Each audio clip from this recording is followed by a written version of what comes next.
Hello दोस्तों, तो 9 सितंबर shift 1 CGL tier 1 का 25 क्वेश्चन चलिए शुरू करते हैं बिना बकवास किए, है ना। पहला क्वेश्चन कह रहा है कि निम्नलिखित तालिका में 5 अलग अलग विषयों में 5 छात्रों द्वारा प्राप्त अंक जो कि 100 में से है वो दिखाए गए हुए हैं। सभी विषयों को मिलाकर 79% किसने अंक प्राप्त किए हैं, बस ये हमें बताना। तो सिंपल सा है, हमें कुछ नहीं करना। हाँ, जैसे तरुण है तो हमें सबके उसके नंबर्स जोड़ने हैं और उसका परसेंटेज बताना है कि किसका 79 बन रहा है। तो ऐड करना भी थोड़ा सा टफ प्रोसेस होता है। जैसे 65 लिखा हुआ है, जैसे 65 लिखा हुआ है ना, प्लस में 80 लिखा हुआ है, प्लस में 75 लिखा हुआ है और प्लस में 85 है और प्लस में 90। अब देखिए क्या होता है ना कि हम लोगों ने यूनिट डिजिट हमेशा ऐड करना सीखा हुआ है, बट थोड़ा सा आगे बढ़ के हम लोग क्या करेंगे, टेंस के डिजिट को ऐड करेंगे। जैसे 8 से 14 हो गया, 14 7 4 11 21 हो गया, 21 और 8 1 29 हो गया, 29 और 9 9 9 18 38 हो गया, 380 आ गया। अब उसके बाद फिर यूनिट डिजिट को ऐड करते हैं तो 5 10 15 हो गया, 15 ऐड कर देते हैं इसमें, 5 आ गया, 8 9 8 1 9 हो गया और ये 3 हो गया। कितना आ गया, 395 है। अच्छा, कितने में से है, 100 में से है, अभी हम लोगों ने देखा ही था। तो 395 जो है वो 500 का कितना परसेंट है ये चेक कर लें, हमें आंसर बन जाएगा कि ये 79% है कि नहीं है। अगर नहीं है तो हम अगला चेक करेंगे। 5 7 35 हो गया, 5 9 45 है। इट मीन्स कि यही आंसर है, मतलब तरुण क्या है, इसका आंसर है। क्वेश्चन नंबर 2 दोस्तों, ये सबसे टफ़ क्वेश्चन मैं इसको कहूँगा। टफ़ नहीं है, मतलब सॉल्यूशन इजी है, बट ये इसकी जो लैंग्वेज है वो इतनी गंदी है कि इसको समझने में ही दिमाग ख़राब हो जाए। चलिए पढ़ते हैं कि क्या कह रहा है। दी गई जानकारी को ध्यानपूर्वक पढ़ें और आगे जो भी लिखा। नीचे दी गई तालिका में एक परीक्षा के 6 अलग अलग विषयों में 7 विद्यार्थियों द्वारा प्राप्त अंकों का प्रतिशत दर्शाया गया है। ठीक है, परसेंटेज हमें पता चल गया। उसके बाद फिर कह रहा है, यदि किसी ने उपरोक्त तालिका में दिए गए 6 विषयों में किसी भी विद्यार्थी या अन्य के तुलना में उच्चतम अंक प्राप्त किए होते तो उस विद्यार्थी का प्राप्त कुल प्रतिशत अंक कितना है। ये देखिए, इतना गंदी लैंग्वेज लिखी हुई ना कि किसी की समझ में ना आए। इंग्लिश में मैंने इसको पढ़ा था तो इसका इतना मतलब था कि अगर किसी बच्चे ने, मतलब जितने भी लोग हैं, अगर सबके अधिकतम अंक को देखा जाए, जैसे ये अमन भाई साहब हैं, इन्होंने 100% गणित में अचीव किया है तो इनके नंबर ले लें। अगर मैं केमिस्ट्री की बात करूं, रसायन विज्ञान में, इन्होंने इसमें सबसे ज़्यादा किसने अचीव किया है, 80% है। 80% किसने, इन्होंने, यामन ने अचीव किया है। उसके बाद फिर फिज़िक्स में बात करें तो 90% अचीव किया है किसने, आयुष ने। और फिर भूगोल मतलब ज्योग्राफी की बात करें तो उसमें सबसे ज़्यादा 95 किसने, मुस्कान ने अचीव किया है। फिर हिस्ट्री की बात करूँ तो 90% है किसका, सेजल का। और कंप्यूटर की मैं बात करूँ तो है 90% किसका, मुस्कान का। तो अगर ये मैक्सिमम ही लिया जाता तो कितना परसेंट बनता ओवरऑल, ये बताना है हमें, उस बच्चे का कितना बनता। 150 का 100% लेना है तो मेरा 150 ही आ जाएगा ना, 150% ही आ जाएगा। प्लस में ऐड करना है मुझे 130 का 80%। 130 का 80% कितना आ जाएगा, 13 8 104, 104 होता है ना। और उसके बाद 120 का 90%, 12 या 108 होता है, 108 हो गया, मतलब 108 हो गया। प्लस में 100, ये 95% लेना तो 95 हो गया। फिर प्लस में 60 का 90%, 6 9 54, 54 हो गया। और फिर प्लस में 40 का 9% मतलब 36 हो गया। तो फिर से मैं क्या करूँगा, सबकी अभी तो 1000 की डिजिट है, 100 की डिजिट है तो 100 की डिजिट ऐड करेंगे, 1 2 3 है ना, तो 300 हो गया। और उसके बाद फिर टेंस की डिजिट को ऐड करते हैं, 5 5 5 5 5 9 5 14 हो गया, 14 5 और 9 19 और 9 3 12 22 हो गया। 22 मतलब कितना हो गया, 220 हो गया, है ना। और फिर अगर मैं यूनिट डिजिट ऐड करूँगा तो 8 4 8 4 12 12 5 17 17 7 4 11 21 हो गया, 21 और 6 1 7 27 हो गया, 27 हो गया। इसको ऐड कर लेंगे पूरा, कितना निकल के आ जाएगा, 7 2 2 4 3 2 5 5 4 7 हो गया। और कितना लिखा हुआ है, कितने नंबर हैं, मार्क्स कितने हैं, 150 130 और 120 100 60 40 600 से निकालना है मुझे कितना परसेंट बनेगा। तो 100, ये 0 0 कैंसिल हो गए, 6 से डिवाइड कर दिया तो कितना आ गया, 6 9 54 हो गया, 6 1 6 मतलब 9 1 और कितना बन जाएगा 6, मतलब 4th ऑप्शन सही है जो इन्होंने दिया हुआ है। क्वेश्चन नंबर 3 क्या कह रहा है कि एक पंसारी लागत मूल्य पर चावल बेचने का दावा करता है, लेकिन 1 किलोग्राम की जगह पर 870 ग्राम ही नकली वजन का प्रयोग करता है। तो हमेशा हमें व्यापारी की नज़र से ही सोचना है, मतलब व्यापारी को रुपए कितने मिल रहे होंगे, 1000 के मिल रहे होंगे, लेकिन उसने CP कितना लगाया होगा, 870 लगाया होगा, है ना। तो मैं कह सकता हूँ कि CP अगर ये है तो SP कितना है, ये है। अब अगर मैं डिफरेंस कहूँ तो 13 का डिफरेंस है 87 पे, मतलब ये क्या है उसका प्रॉफिट है। तो अगर मैं डिवाइड कर दूँ कि 87 का कितना परसेंट है, 130 है ना, तो 0 0 डिवाइड हो जाएगा, तो ये लगभग 14.94 समथिंग आएगा। तो ये आपका फोर्थ ऑप्शन सही हो जाएगा।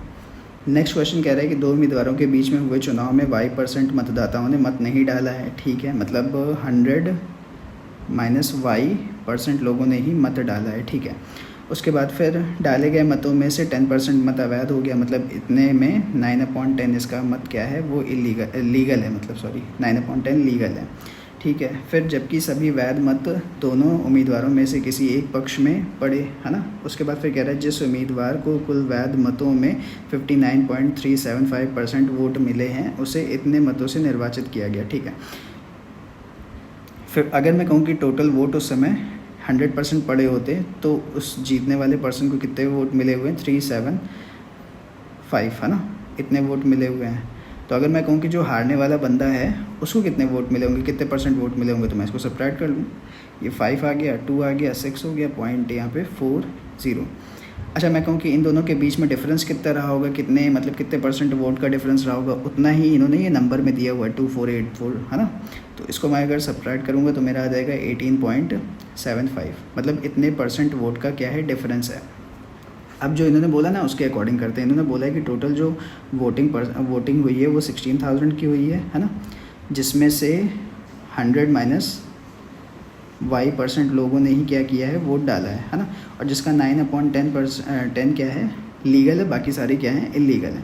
और उसका 18.75% वोट जो है उसकी वैल्यू है कितनी, 2484। इसको हमें सॉल्व करना है और हमें क्या होगा, आंसर मिल जाएगा। ज़रा इसको मैं इरेज कर दूं ताकि समझ में आ जाए, जगह मिल जाए मुझे। 2484, है ना। अब मैं इसको सॉल्व कर लेता हूँ। तो सबसे पहले पॉइंट 0 0 हटा देते हैं, ये 0 हटा, ये 0 हट गया, है ना। फिर उसके बाद ये 10 वाला 0 हट गया, ये 0 हट गया। ठीक, अब यहाँ पे 18.75 लिखा हुआ है, मैं इसको हटाता हूँ यहाँ से और यहाँ पे 0 2 बढ़ा देता हूँ। ठीक है, उसके बाद फिर अब देखते हैं क्या बचा हुआ है। इधर 16 बचा हुआ है, इधर बचा हुआ है 16, और इधर बचा हुआ है 100 माइनस y इंटू 9 बचा हुआ है, इंटू में 1875 बचा हुआ है। और अगर मैं इधर देखूँ तो क्या है, 2484 इंटू में 100, और इंटू में ये जो अपॉन में 100 था ये वाला, उसको भी मैंने उधर मल्टीप्लाई कर दिया।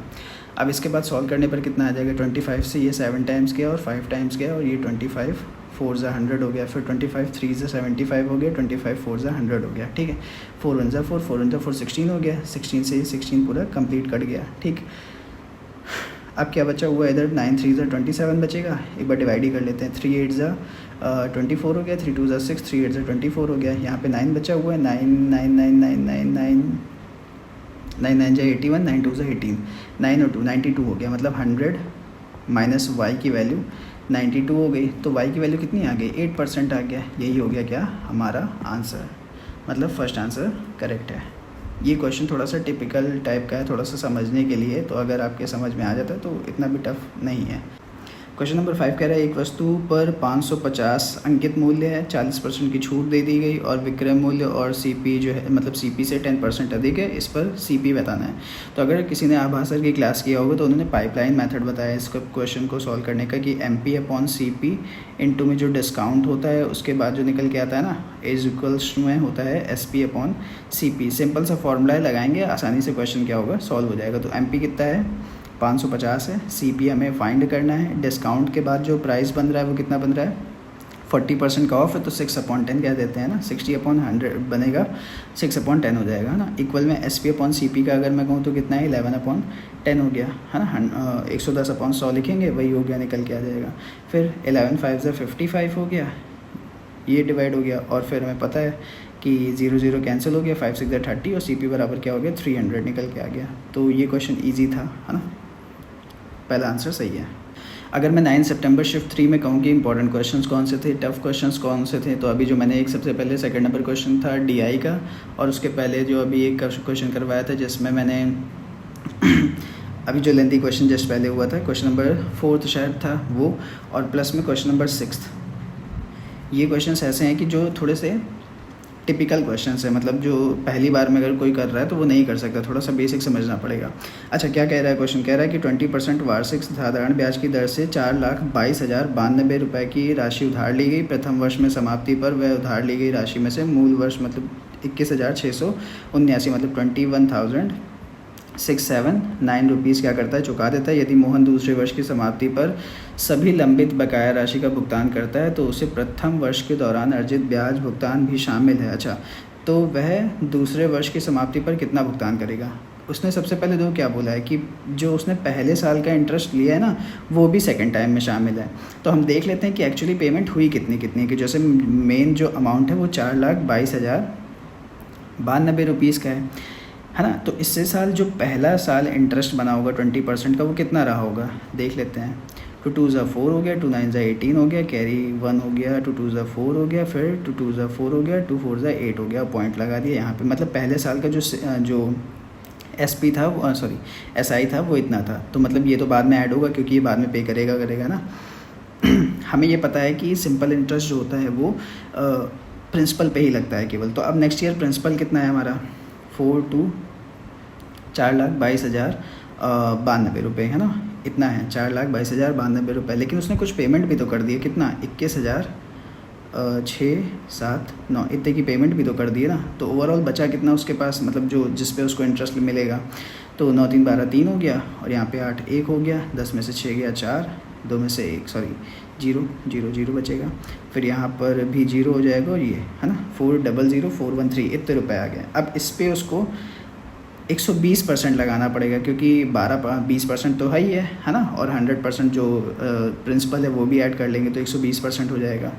100 पे निकाल लेते हैं, कितना बनेगा? 0 कैंसिल हो गया, तो 12 3 36 का 6 हो गया, कैरी 3 हो गया, 12 कम 12 3 15 5 हो गया, फिर कैरी 1 हो गया, 12 चौक 48 48 49 हो गया, फिर कैरी 4 हो गया तो 4 ही आ जाएगा, और फिर यहाँ पे 0 हो जाएगा, फिर 12 चौक 48 है ना, ये हो गया, और पॉइंट यहाँ पे लग गया। ठीक, अब ये जो सिंपल इंटरेस्ट था ये भी तो पे करना है ना अभी उसको, इतना तो अमाउंट है ही है ना। अभी कितना पे करना है? 84,000 समथिंग ये भी पे करना है, तो उसको ऐड कर लेते हैं कि टोटल वो कितना पे कर रहा होगा। 4 1 8 और यहाँ पे पॉइंट में 4 उसको नेगलेक्ट कर लेते हैं, तो कितना आ जाएगा? अच्छा 6 4 10 हो गया, 8 5 13 1 14 का 4 हो गया, कैरी 1 9 1 10 1 11 हो गया, कैरी 1 4 4 8 1 9 हो गया, यहाँ पे 4 आ गया, 8 8 16 हो गया, और ये 5 हो गया, तो 5,64,914 मतलब ये वाला एकदम करेक्ट आंसर है, 4th नंबर वाला। ये क्वेश्चन थोड़ा सा टिपिकल है, अगर नहीं समझ में आया तो प्लीज़ कमेंट बॉक्स में बताना है ना। और ये जो PDF है ये मैं आपको टेलीग्राम पे शेयर कर दूंगा, इंपॉर्टेंट PDF है। 5 क्वेश्चन इसमें ऐसे हैं जो बहुत ज़्यादा इंपॉर्टेंट है, थोड़े से टफ हैं है ना, इनमें से ये भी है ना, तो इसको भी लगाइएगा। क्वेश्चन नंबर 7 क्या कह रहा है कि निम्नलिखित तालिका विभिन्न परीक्षा केंद्रों में PQR में कुल उपस्थित उम्मीदवारों और अनुपस्थित उम्मीदवारों की संख्या को दर्शाती है। तालिका का पूरा अध्ययन करना है, सब लिखा हुआ है पूरा ना नीचे। आंसर क्या निकालना है हमें? किस वर्ष में सब, देखो कभी कभी क्या है ना कि पूरी लैंग्वेज पढ़ना इंपॉर्टेंट होता है, इसीलिए मैं पूरा लैंग्वेज को देख रहा हूँ कि कहना क्या चाह रहा है, बट इसमें इतना नहीं लिखा हुआ है, लेकिन कहीं कहीं बहुत इंपॉर्टेंट चीज़ लिखी होती है। अगर वो नहीं पढ़ते हैं हम लोग कि परसेंटेज दिया हुआ है कि कुल नंबर दिया हुआ है, तो वहाँ पे हमारा क्या होता है, गलत होने के चांसेस बढ़ जाते हैं। ठीक है, कह रहा है कि किस वर्ष में सभी केंद्रों में अनुपस्थित रहने वालों की संख्या दूसरी सबसे अधिक है, मतलब सेकेंड लार्जेस्ट रही होगी। तो सबसे पहले यहाँ देखते हैं कि P वाले में, अगर 2016 की मैं बात करूँ तो 2016 में P में कितने 3 अनुपस्थित थे, और Q में कितने अनुपस्थित थे? मैं टोटल नहीं लिख रहा ना, डायरेक्ट लिख रहा हूँ, 3 हो गया, और वहाँ पे 11 फिर 5 है ना, इतने अनुपस्थित है। टोटल कितने हो गए? 5 1 6 3 9 29 हो गया। ठीक, सॉरी 5 3 8 19 हो गया, 29 लिख रहा हूँ, मैं भी पागल हूँ। नेक्स्ट क्या कह रहा है? अगर मैं 2017 की बात करूँगा तो 2017 में कितने अनुपस्थित थे? पहले में 5 हो गए, और फिर दूसरे में 20 हो गए, तीसरे में 5 हो गए, टोटल 30 हो गया। ठीक, नेक्स्ट 2018 की अगर मैं बात करूं तो उसमें 4 प्लस ये डिफरेंस देखना है, 20 प्लस फिर से 20 नहीं, फिर 5 10 है ना, तो कितना हो गया? 34 हो गया, मतलब अभी तक का यही सबसे लार्जेस्ट जा रहा है। फिर 2019 का देख लेते हैं। 80 में 69 गया, 11 हो गया, प्लस 84 में 72 से सब्ट्रैक्ट हुआ 12 आ गया, प्लस में 70 में 62 गया तो 8 आ गया। कितना निकल के आएगा? 8 2 10 1 11 31, मतलब इसमें आ गया 31। अब अगर लास्ट वाले में 30 से कम आ रहा है तो यही सेकंड लार्जेस्ट हो जाएगा 31 वाला, मतलब 2019 ही आंसर हो जाएगा। वैसे 2019 दिख रहा है, इसका मतलब मुझे चेक करने की नीड नहीं है, यही राइट आंसर है। ठीक है, बाकी मैं एक बार चेक कर लेता हूँ। 55 में से गया 44 तो 11 हो जाएगा, और 80 में से 66 गया तो 12 हो जाएगा, और फिर 90 माइनस 85 5 हो जाएगा, तो कितना हो गया 5 2 7 1 8, मतलब 28 हो जाएगा। ठीक है, तो ये भी नहीं है। सेकंड लार्जेस्ट कौन सा है? 31 वाला, तो यही आंसर हो गया। क्वेश्चन नंबर 8 क्या कह रहा है? दी गई तालिका में 3 अलग अलग विषयों में 3 विद्यार्थियों द्वारा प्राप्त अंकों का प्रतिशत दर्शाए। अब देखिए यहाँ पे परसेंटेज की बात कर रहा है, तो बस यही चीज़ें बहुत इंपॉर्टेंट होती है कि परसेंटेज की बात कर रहा है कि नंबर की बात कर रहा है। कभी कभी हम लोग नंबर को परसेंटेज के तरीके और परसेंटेज को नंबर के तरीके ट्रीट कर लेते हैं DI में ना, तो गलतियाँ हो जाती हैं। तो इसको एक बार थोड़ा सा पढ़ना मतलब ज़रूरी होता है। कह रहे यदि परीक्षा में उत्तीर्ण करने के लिए न्यूनतम अंक जो है हिस्ट्री में 105 चाहिए, तो कितने विद्यार्थी परीक्षा में उत्तीर्ण हुए? तो हमें पता है हिस्ट्री में 54, 51 और 75 नंबर है। तो मैं क्या करूँ, देख लूँ कि 105 कितना परसेंट है किसका, 175 का। मुझे डायरेक्टली पता चल जाएगा ना, 75 175 100 हो गया, तो 25 7 75 होता है, और 25 चौको 100 हो गया है ना। फिर 7 टाइम्स गया, 15 टाइम्स गया, 15 चौको 60, मतलब 60% बन रहा होगा। अब अगर 60% देखें न्यूनतम किसका बन रहा है, तो 75 वाले का ही बन रहा है, मतलब श्याम, मतलब एक ही बंदा है ना। तो सेकंड ऑप्शन क्या हो जाएगा, करेक्ट हो जाएगा। नेक्स्ट क्वेश्चन की बात करते हैं। क्वेश्चन नंबर 9 है 22 सेंटीमीटर और 10 सेंटीमीटर त्रिज्या वाले 2 वृत्तों के केंद्र के बीच की दूरी दी हुई है, और सीधी, मतलब जैसे ये 2 सर्कल हो गए ना ये, तो हमें ये वाली टेंजेंट निकालनी है, इसकी लेंथ निकालनी है। इसकी लेंथ निकालने का फॉर्मूला क्या होता है, ये जो डिस्टेंस है मतलब टेंजेंट है, इसके इक्वल टू अंडर रूट में square of distance of centres, है ना, सेंटर्स के बीच की दूरी, माइनस में अगर ये कॉमन वाली है तो R1 माइनस R2 का होल स्क्वायर होता है ना, मतलब डिफरेंस ऑफ रेडियस का होल स्क्वायर। और अगर ये स्लैंट वाली निकालनी है, ऐसी वाली, तो क्या होता है, प्लस हो जाता है यहाँ पर। तो डायरेक्ट हम लोग कर लेते हैं, कितना निकल के आ जाएगा, डिस्टेंस है 37 का स्क्वायर, और माइनस में R1 माइनस R2 कितना है 22 माइनस 10 12 का स्क्वायर, तो कितना हो जाएगा।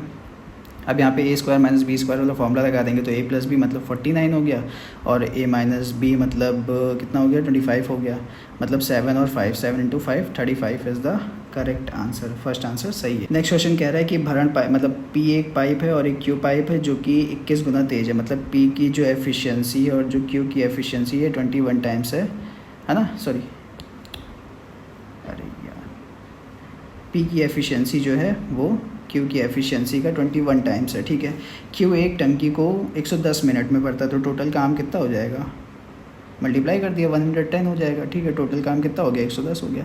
अब कह रहे हैं कि दोनों अगर पाइप को ओपन कर दिया जाए तो कितना टाइम लगेगा भरने में, तो एफिशिएंसी 21 है P की और Q की 1 है, तो टोटल काम कितना हो रहा होगा एक बार में 22 हो रहा होगा। तो 22 अपॉन ये डिवाइड कर देते हैं, टोटल काम 110 है और ये 22 हो गया, कितना आ गया 11, ये 10 टाइम्स गया, 2 टाइम्स गया, 2 5 10, 5 करेक्ट आंसर हो गया है ना। 5 मिनट लगेंगे, 10 का फर्स्ट आंसर हो गया।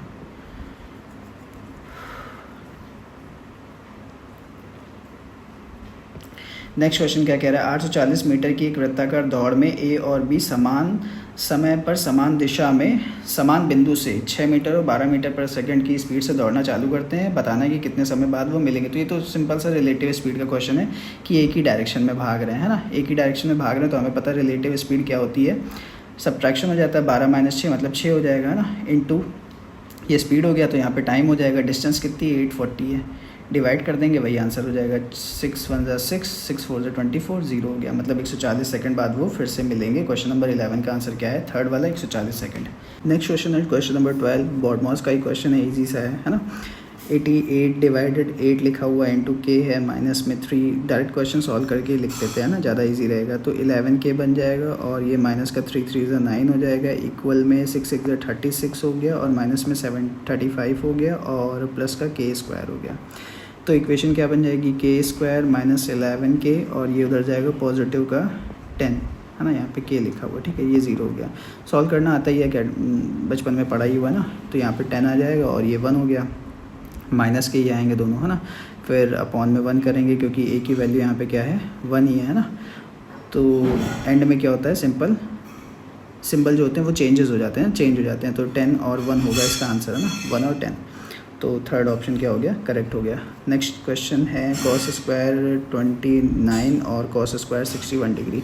तो हमें पता है अगर कॉस स्क्वायर थीटा और 1 और कॉस स्क्वायर थीटा 2 लिखा हुआ है और दोनों का सम कितना हो रहा है θ1 प्लस θ2।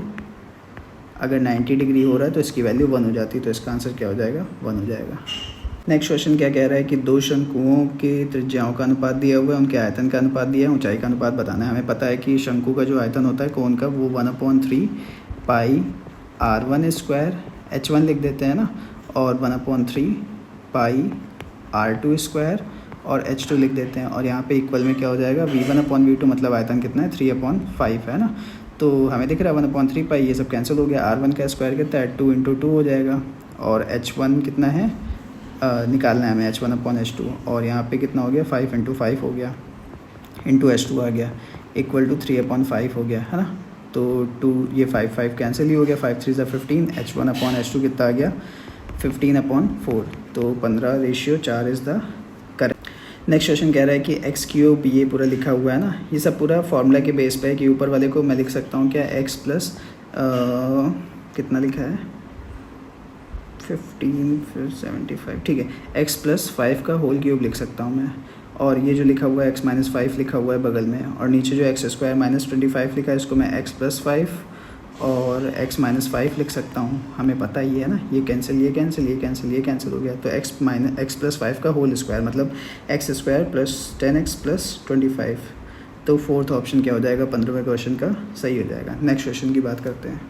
क्वेश्चन नंबर 16 क्या कह रहा है कि साइन स्क्वायर 30 डिग्री है 40 है, ये पूरा लिखा हुआ है। अभी हम लोगों ने देखा था कि अगर सेम लिखा हुआ है, जैसे साइन के पोर्शन में लिखा हुआ है साइन स्क्वायर θ1 लिखा हुआ है और साइन स्क्वायर θ2 लिखा हुआ है प्लस में है ना, और θ1 प्लस θ2 कितना है 90 डिग्री है, तो इसकी वैल्यू क्या हो जाएगी पूरे की वैल्यू 1 हो जाएगी। देख लेते हैं कहाँ कहाँ ये लिखा हुआ है, जैसे साइन स्क्वायर 30 डिग्री लिखा हुआ है और साइन स्क्वायर 60 डिग्री लिखा हुआ है, सम 90 डिग्री हो रहा है तो इसकी वैल्यू क्या हो जाएगी 1 हो जाएगी, ठीक है।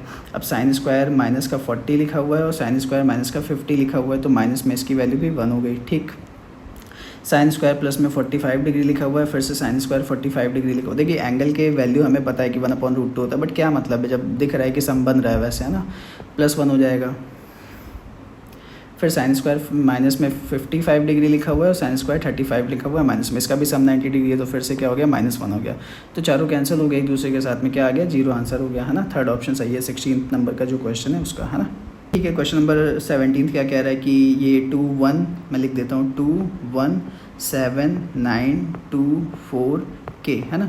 कह रहा है कि k की वैल्यू क्या है जब ये 6 से डिवाइड है, 6 से डिवाइड है तो हमें पता है कि 2 से डिवाइड होगा और 3 से डिवाइड होगा। 2 से डिवाइड इट मीन्स कि इसका लास्ट नंबर कैसा होना चाहिए इवन नंबर होना चाहिए, सारे इवन नंबर दिए हुए हैं 6 4 2 है ना।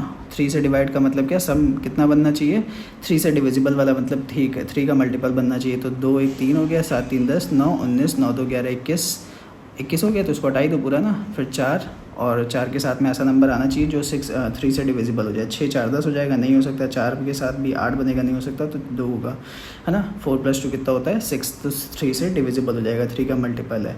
इट मीन्स कि 17 का आंसर क्या है फोर्थ ऑप्शन है। ईजी आए हुए हैं, मतलब 4 से 5 क्वेश्चन ठीक है टफ है, बट उसके अलावा जो लगभग क्वेश्चंस दिख रहे हैं वो कितने आसान से दिख रहे हैं। जैसे ये कितना ईजी क्वेश्चन है कि कॉसेक की वैल्यू 5/3 दी हुई है, सेक स्क्वायर माइनस थीटा दिया हुआ है और कॉट स्क्वायर दिया हुआ है, 1 + कॉट स्क्वायर दिया हुआ है। सबका फॉर्मूला ये है, सेक स्क्वायर माइनस थीटा को हम लोग बोलते हैं क्या tan स्क्वायर थीटा, और इंटू में लिखा हुआ है कॉट स्क्वायर थीटा, ठीक, और इंटू में लिखा हुआ है 1 + कॉट स्क्वायर थीटा जिसको हम लोग बोलते हैं क्या कॉसेक स्क्वायर थीटा।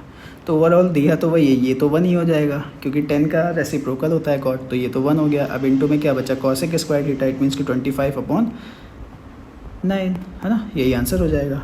तो क्वेश्चन नंबर 18 का फोर्थ ऑप्शन सही है 25/9। नेक्स्ट क्वेश्चन क्या कह रहा है, मान लीजिए ओ वृत्त का केंद्र है, ओके मान लेते हैं, ये मान लिया मैंने ये हो गया ओ वृत्त का, एक सेकंड में बड़ा बना देता हूँ, ये हो गया ओ वृत्त का केंद्र, ठीक है ओ हो गया यहाँ पे। फिर क्या कह रहे हैं A B and C D त्रिज्या है, त्रिज्या की समान भुजा पर 2 समानांतर जीवाएँ ओ पी ए बी के लंबवत है, ठीक है। एक ऐसे है और एक ही साइड है ना, तो एक ऐसे है और बड़ी कौन सी है, तो यहाँ पे ए बी छोटी है, ए बी की वैल्यू है क्या 10, ये ए बी हो गई, ये 10 सेंटीमीटर है, ठीक है, और ये सी डी हो गई, ये 25 सेंटीमीटर। तो अगर मैं स्ट्रेट लाइन ऐसे खींचूंगा तो इन्होंने बोला है ओ क्यू जो है वो सी डी पर है, मतलब यहाँ पे क्यू पॉइंट है और ये क्या कौन सा पॉइंट है पी पॉइंट हो गया, ये ओ हो गया है ना। ओ सी और ओ ए क्या है, रेडियस यहाँ सेम होनी चाहिए। इनने बोला हुआ है क्या, ए बी की वैल्यू 10 है मतलब ये 5 होगा, और सी डी की वैल्यू 24 है मतलब ये 12 होना चाहिए, है ना, सी क्यू। उसके बाद पी क्यू की वैल्यू इन्होंने दी हुई है 7। देखिए यहाँ पे सबसे इम्पॉर्टेंट जो रूल है वो है ट्रिपलेट का, कि हमें पता है 5, 12 और 13 होते हैं ट्रिपलेट, और हम मुझे दिख रहा है कि ये 5 आ रहा है, यहाँ पे 7 है, तो ये पूरा टोटल 12 किसी तरह होना चाहिए। 12 कब होगा, जब ये 5 होगा, और अगर ये 5 है तो ये तो हमें दिख ही रहा है कि ये वाला पोर्शन 12 है, और अगर ये 12 है तो ये सिंपल सा है 13 है ना। तो रेडियस पता ही चल गई 13 है, और चाहूँ तो मैं ऑप्शन से भी कर सकता था, क्योंकि 13 तो हो ही नहीं सकता, 2 का मल्टीपल होना चाहिए, है ना, क्योंकि यहाँ पे इन्होंने क्या पूछा है, वृत्त का व्यास पूछा है ना, डायमीटर पूछा हुआ है। तो रेडियस अगर हमारी 13 डिग्री है, 13 सेंटीमीटर है, तो डायमीटर क्या होगा, 26 सेंटीमीटर हो गया। ये थ्योरी बेस पे क्वेश्चन, हमें पता है कि कॉन्ग्रुएंसी तब प्रूव होती है जब दो साइड, है ना, ऐसे एस होता है या फिर ए एस ए होता है, मतलब दो साइड और एक एंगल का होना ज़रूरी है। और यहाँ पे इन्होंने परिमाप की बात करी है, तो परिमाप को लिया जाता है ना, इनकी दो भुजाएं बराबर हो और परिमाप सेम हो। परिमाप अगर सेम होगा इट मीन्स कि तीनों भुजाएं सेम हो गई है ना, तो थर्ड ऑप्शन सही हो जाएगा। उसके बाद फिर उन्होंने दिया हुआ एक्स स्क्वायर माइनस 9, कितना बच्चों वाला है कि एक्स प्लस 9 हो जाएगा, वही ए स्क्वायर माइनस बी स्क्वायर का फॉर्मूला हो जाएगा, एक्स स्क्वायर माइनस 9 और एक्स प्लस 3 एक्स माइनस 3 हो जाएगा, अपॉन में एक्स प्लस 3 दिया ही हुआ है, ये डिवाइड हो जाएगा और एक्स माइनस 3 क्या हो जाएगा, आंसर हो जाएगा। 22 क्वेश्चन की बात करें तो ये क्वेश्चन देखिए थोड़ा सा या तो गलत कह सकते हैं या फिर डाटा इनसफिशिएंसी कह सकते हैं, या फिर थोड़ा सा दिमाग लगा के सही आंसर को टिक किया जा सकता है ना। जैसे मैं मान लेता हूँ कि जो 5 रुपए के सिक्के रहे होंगे वो एक्स रहे होंगे, जो 2 रुपए के सिक्के रहे होंगे वो वाई रहे होंगे, और जो 1 रुपए के सिक्के रहे होंगे वो जेड रहे होंगे, है ना। तो टोटल क्वेश्चन इन्होंने बोला है, टोटल जो सिक्के बोले हैं इन्होंने कितने बोले हैं, 40 बोले हैं, तो मैंने 40 लिख दिया। अब इन्होंने बोला है जो प्राइस है वो 100 रुपीज़ का है ना। मतलब मैं कह सकता हूँ कि 5x + 2y प्लस में z is equals to 100 rupees रहा होगा। अगर मैं पहले को दूसरे से सब्ट्रैक्ट कर दूं तो मेरा ये कितना आ जाएगा निकल के, 4x + y is equals to 60 निकल के आ जाएगा। आप सब्ट्रैक्ट कर लेना, आपको समझ में आ जाएगा। मैंने इसको इक्वेशन 2 लिखा है नीचे समझ के, मतलब इसका मैंने सिंबल, अरे मतलब आप समझ जाएंगे ना, अगर इक्वेशन आपको सॉल्व करनी आती है तो समझ चुके होंगे।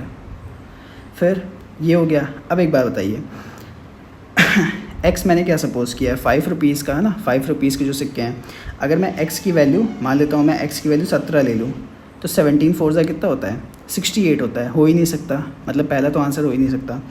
अगर मैं 18 ले लूँ तो 17 नहीं है, तो 18 कैसे हो सकता है। अगर मैं 16 ले लूँ तो 16 4 जा कितना होता है, 16 चौको 64, 16 4 जा 64 होता है। ये भी 60 से ज़्यादा है, मतलब ये इक्वेशन को सेटिस्फाई नहीं करेगा। तो क्या आंसर होना चाहिए, 13 ही आंसर होना चाहिए। 13 चौको 52 हो गया, है ना। क्वेश्चन नंबर 23 क्या कह रहा है कि एक परीक्षा में लड़के और लड़कियों का पूरा अनुपात दिया हुआ है, एवरेज इतना है। तो हमें पता है यहाँ पे मिक्सचर एंड एलिगेशन लगाना सबसे बेस्ट है, और टोटल जो एवरेज है वो 78 है। तो बॉयज़ का रेशियो कितना है, 75 है, और गर्ल्स का रेशियो कितना है, 80 है, और जो टोटल रेशियो है वो 78 है। तो सब्ट्रैक्ट हो गया, इधर 2 आ गया और इधर कितना आ गया, 3 आ गया, तो 2:3 हो जाएगा क्या इसका आंसर, मतलब पहला आंसर सही है 23 क्वेश्चन का। यदि एक समबाहु त्रिभुज की दो भुजाएं 16 हैं तो ये दो सारी भुजाएं कितनी हो गई, 8 सेंटीमीटर की हो गई। अब ये बच्चों वाला क्वेश्चन दिया हुआ है। तो दोस्तों ये है 9 सितंबर की शिफ्ट 1 का लास्ट क्वेश्चन। इसमें क्या कह रहा है कि राजेश को उसके प्रिंटिंग प्रेस में कुछ किताबें छापने का ऑर्डर मिला, जिसमें से उसने ऑर्डर के 17/27 को 34 दिनों में टाइप कर दिया इतने पेजेस को। तो उसने छपाई का पूरा ऑर्डर कितने टाइम में कंप्लीट किया होगा, ये कहने का इनका तात्पर्य है ना। तो 17 पेजेस को अगर वो 34 डेज़ में कर रहा है तो हमें सिंपल सा 27 पेजेस को कितने टाइम में करेगा, बस ये निकालना है। तो 34 हो गया अपॉन 17 × 27 हो गया, 17 दूना 34 होता है, तो 2 गया, 2 7 14, मतलब 54 आंसर आ गया, है ना। 54 डेज़ का वो टाइम पीरियड लेगा। तो यहाँ पे होते हैं हमारे सारे 24 क्वेश्चंस की समाप्ति, है ना। किसी क्वेश्चन में अगर आपको डाउट है तो बताना, ये PDF मैं आपको टेलीग्राम पे दे दूँगा। 5 क्वेश्चंस इसमें ऐसे हैं जो आपको सच में लगाने चाहिए, भले आपको पूरे क्वेश्चंस नहीं लगाने की नीड है, तो आपको 5 क्वेश्चंस लगाने चाहिए। वो 5 क्वेश्चंस कौन से हैं मैंने बताए हैं आपको। टिपिकल क्वेश्चंस हैं तो वो आपको लगाने चाहिए। एक SI वाला क्वेश्चन था, एक DI का क्वेश्चन था, और 1 2 3 क्वेश्चन मतलब ऐसे ही थे, एक शायद और DI का था, जो भी था वो आपको लगाना चाहिए था ना। मैं PDF को टेलीग्राम पे शेयर कर दूंगा। और अब कल मैं वीडियो लेके आऊँगा 9 सितंबर शिफ्ट 2 की, है ना। तो इसी तरीके टोटल 36 वीडियोस आपको देखने को मिलेंगी। हर शिफ्ट के 25 क्वेश्चंस मैथ्स के आपको डेली देखने को मिलेंगे।